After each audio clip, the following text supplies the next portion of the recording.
back from Bright Learning Academy online English class. Bright Learning Academy ဖွင့်နေကြတဲ့ online English class ကနေပြန်လည်ကြိုဆိုပါရစေ။ဒီတစ်ခါမှာကျွန်တော်တို့လေ့လာမယ့်အကြောင်းကတော့ adjectives လို့ခေါ်တဲ့မြန်မာလိုနာမဝတ္တနာများကိုစပြီးလေ့လာမှာဖြစ်ပါတယ်ရှင်။ Okay ဒီထဲမှာစာရေးလေ့လာနေတဲ့သူတွေထဲမှာနာမဝတ္တနာတွေကိုဒီနားလည်တဲ့သူရှိတာတချို့ကတော့နားလည်ကောင်းနားလည်လိမ့်မယ်နည်းနည်းပါးပါးနားလည်လိမ့်မယ်တော်တော်ညာတချို့ကတော့ confuse ဖြစ်နေမယ်ရောထွေးနေပြီပေါ့နော်ရှားနေရောထွေးနေမယ်ဒါကြောင့်မို့လို့ကျွန်တော်တို့အစားအဆုံးပြင်ပြီးလေ့လာကြရအောင်ပါOkay နံပါတ်1သားတွေပဲ function နဲ့နားလည်ပြီဆိုလို့ရှိရင်ကျွန်တော်တို့တွေဝါကြတယ်အများကြီးတိဆောက်လို့ရမှာဖြစ်ပါရှင် Okay နံပါတ်1သားများ adjectives are modifier ဘာလို့ modifier ဆိုပြောဆိုရှင်သူတို့တွေက adjectives ဒီနံပါတ်1သားတွေက modifier ဆိုတာတစ်ခုခုပေါ့နော်ဒါဟာဘယ်လိုမျိုးဒါဟာဒီလိုမျိုးဒါဟာဘယ်လောက်ကြီးတယ်ဘယ်လောက်သေးတယ်ဆိုတော့ဖော်ပြရတယ်ပေါ့နော်တစ်ခုခုညွှန်းပြရရဖြစ်တဲ့ဒါကြောင့်မို့လို့adjectives က modifier လို့ပြောတာဖြစ်ပါတယ် they modify nouns or pronouns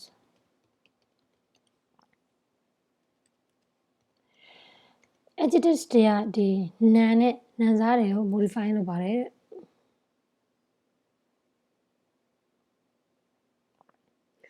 ဒီပေါ့နော်ဒီမျိုးပို့ပြီးတော့ကြံဝန်းဖော်ပြရတယ်ဒါနာမ်နေနဲ့နာမ်စားတွေအတွက် adjectives ကပို့ပြီးတော့လုပ်တယ် this mean they change the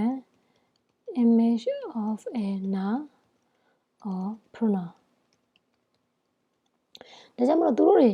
ဒီရိုးရိုးနာမ်တစ်လုံးပေါ့နော် he is မပေါ့ he is ကြော်ဆိုလို့ရှိရင်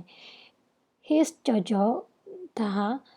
sentence word ကြောင့်ဖြစ်တယ် he is ကြော်သူကကြော်ဖြစ်တယ်သူဆိုညာလဲ he is ကြော် he is very friendly ဆိုလို့ရှိရင်သူဟာအရန်ကိုသူကကြော်ဖြစ်တယ်သူဆိုသူကအရန်ကိုတော့ပေါ့ရင်းနေရှိလို့ကြောက်ဖြစ်တယ်ဆိုရင်ဒါရင်းနေရှိတဲ့လူတယောက်လို့ပြောဖို့အတွက်အရင်တော့ကြော်တယောက်ပဲဖြစ်တယ်ရင်းနေရှိတော့လို့ထည့်တဲ့အတွက်သူကလူတွေရဲ့ expression ကိုရရှိတယ်အဲ့ဟောရှင်ရရှိတော့ဘယ်လိုမျိုးတစ်ခုခုစမ်းကြသွားတယ်သူကမပေါ့ his ugly ဆိုရင်ဒါသူရုပ်ဆိုးတယ် his handsome ပေါ့နော်သူကချောမောအဲ့လိုမျိုးပြောတာဖြစ်တယ် and this mean they change the image of a noun or pronoun ဒီနာမ်တစ်ခုတော့မဟုတ် pronoun တစ်ခုကိုအရှိရနေပြီးတစ်ခုခုထည့်လိုက်ခြင်းဖြင့်ဒါဟာသူတို့ရဲ့ image တွေပြောင်းလဲသွားတယ်သိတယ်မလားမပေါ့လူတယောက်ကအင်ဂျီပန်းအောင်ဝတ်ထားတယ်သူကအဲ့ပန်းအောင်ဝတ်ထားတဲ့အချိန်မှာသူကလိပ်ပြလေးနဲ့ပန်းအောင်ဝတ်ထားတယ်ပြောင်းလဲလို့ရှိရင်သူကအရင်ကမပြောင်းလဲတော့တယ်နည်းနည်းပလူတယောက်ကို impress ဖြစ်သွားတယ်ပေါ့နော်အညာဒီ modify လို့ပြောတာဖြစ်ပါတယ်ရှင် adjectives can be located by asking the question adjectives ကဘယ်လိုမျိုးအသုံးပြုလို့ဆိုရင်မေးဖို့မေးတဲ့ဟာတွေမှာသုံးလို့ရတယ်ဘယ်လိုမျိုးလဲ what kind ဘယ်လိုမျိုးစားလဲ which one ဘယ်တစ်ခုလဲပေါ့နော် how many ဘယ်လောက်များလဲ how much ဘယ်လောက်များဒီလိုမျိုးဟာမှာအသုံးပြုတယ်ဒါ adjectives တွေပေါ့နော် adjectives တွေဖေးကြပဲဘယ်လိုမျိုးစားလဲဘယ်တစ်ခုလဲဘယ်လောက်များလဲဘယ်လောက်များလဲဆိုပြီးမေးရရတယ်ဖြစ်ပါတယ် Okay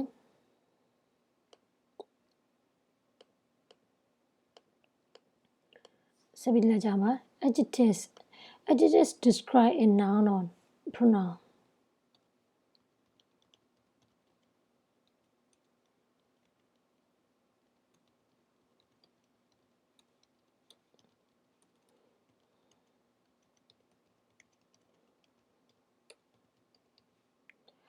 adjectives ဒီနာမဝတ္တနာ describe လုပ်တဲ့ a noun or pronoun သူကပေါ့ဒါနာ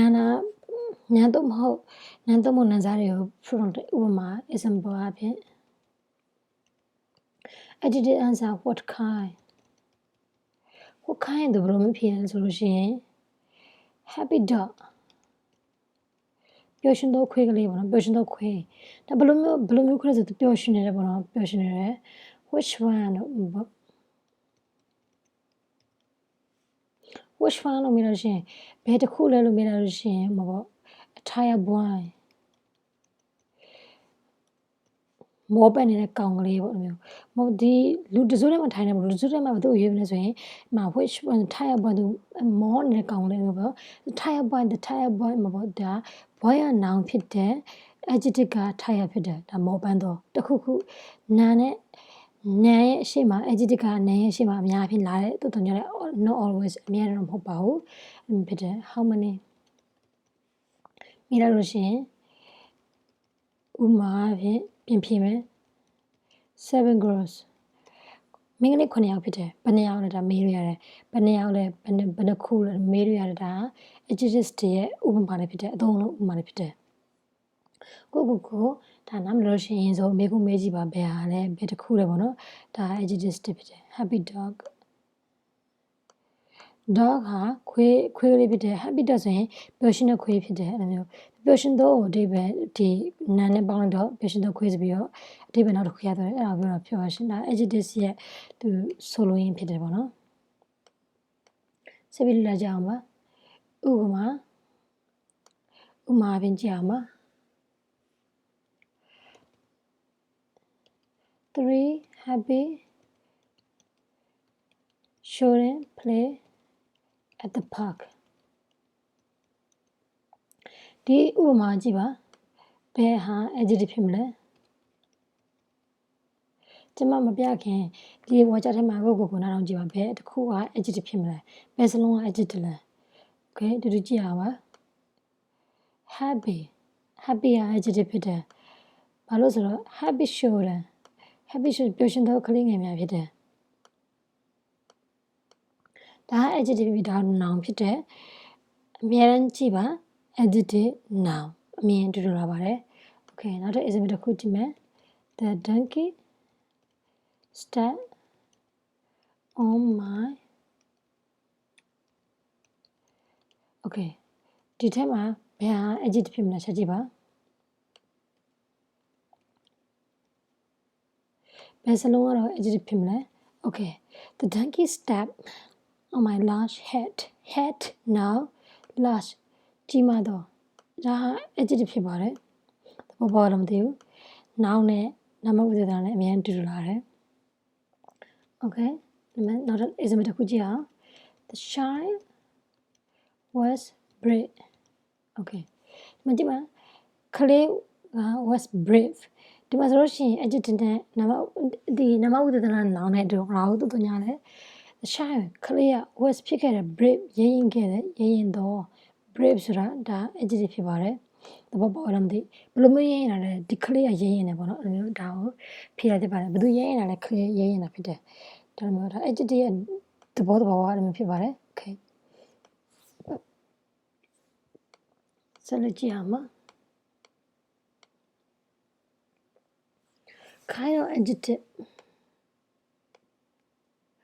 okay proper adjective ကြည့်အောင်ပါ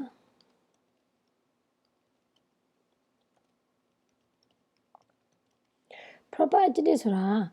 proper noun နဲ့လာတယ် proper noun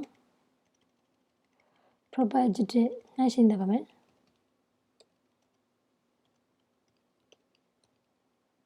okay proper noun proper adjective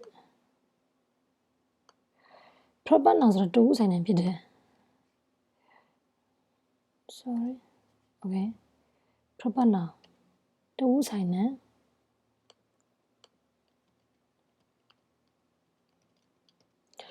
ဘာမို့လို့ဒီဟောဖို့ proper noun ကဒီ adjective နဲ့လာပြီးတွေ့ရတယ်လာပြီးပြောရဆိုလို့ရှိရင်ပြောစရာရှိပါတယ်ဘာလို့ဆိုတော့ကျမတို့ရဲ့ eight parts of speech ကအများနဲ့ဆက်စပ်မှုရှိပါတယ်တူဦး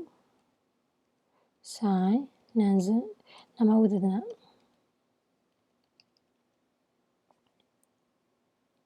တူဦးဆိုင်နာမဝိသေသနာဖြစ်တယ် okay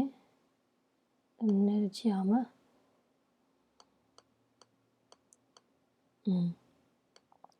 okay works better now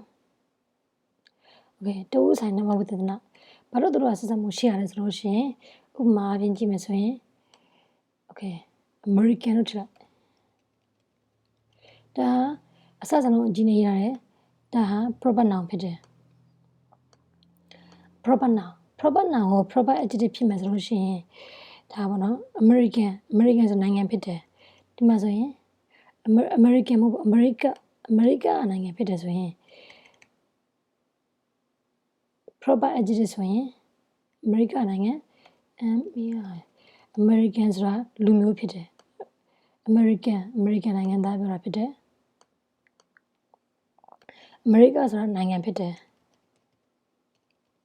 country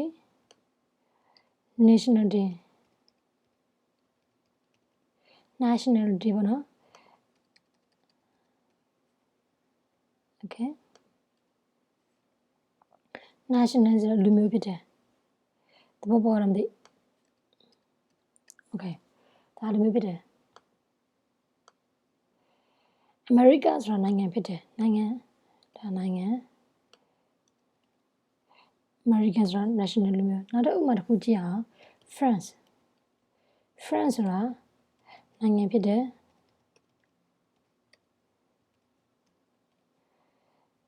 France ကနိုင်ငံဆိုလို့ရှိရင်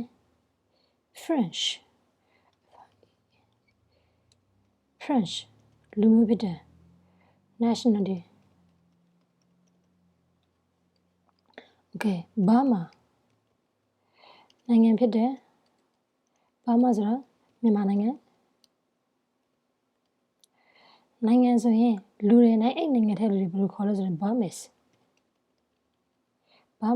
nationality ဗမာလူမျိုးတွေဖြစ်တယ်ပေါ့နော်ဒါကိုပြောတာဖြစ်တယ်သဘောပေါက်လားဒါဟာ proper adjectives ကိုနားလည်ရမယ့်အပိုင်းဖြစ်တယ် proper noun နဲ့ proper adjectives ကိုပြောင်းရတယ်ဒါတွေအကုန်လုံးက proper noun တွေဖြစ်တယ်ဘာလို့ဆိုတော့အစစလုံးအကြီးနဲ့ရေးထားတဲ့သဘောပေါက်သလားအစစလုံးအကြီးနဲ့ဖော်ပြတာကို proper noun လို့ခေါ်တယ် Burma country Burmese nationality လူမျိုးဖြစ်တယ်ဒါကြောင့်မို့လို့ America ကိုသိလို့ရှိရင် American ဆိုတာ American လူမျိုးလို့သိရတယ် France ကနိုင်ငံဆိုလို့ရှိရင် French ဆိုတာ French လူမျိုးပေါ့နော် France ဒီပြင်သစ်နိုင်ငံမှာရှိတဲ့ပြင်သစ်လူမျိုးလို့သိပြရတယ် Burma ဆိုတာနိုင်ငံဆိုလို့ရှိရင် Burmese ဆိုတာဗမာလူမျိုးလို့သိပြရတယ်ဘောပေါက်လားမသိဘူး okay အဲ့ဒါမျိုးဆက်ပြီးတော့လာလို့ရှိရင်ဒီမှာတော့ပို့ပြီးတော့ကြိုးရအောင်မသိပါဒါကြောင့်မို့လို့ America နဲ့ American နဲ့မရောပါနဲ့ America ကနိုင်ငံသိပြီးတော့ American ကလူမျိုးဖြစ်တယ်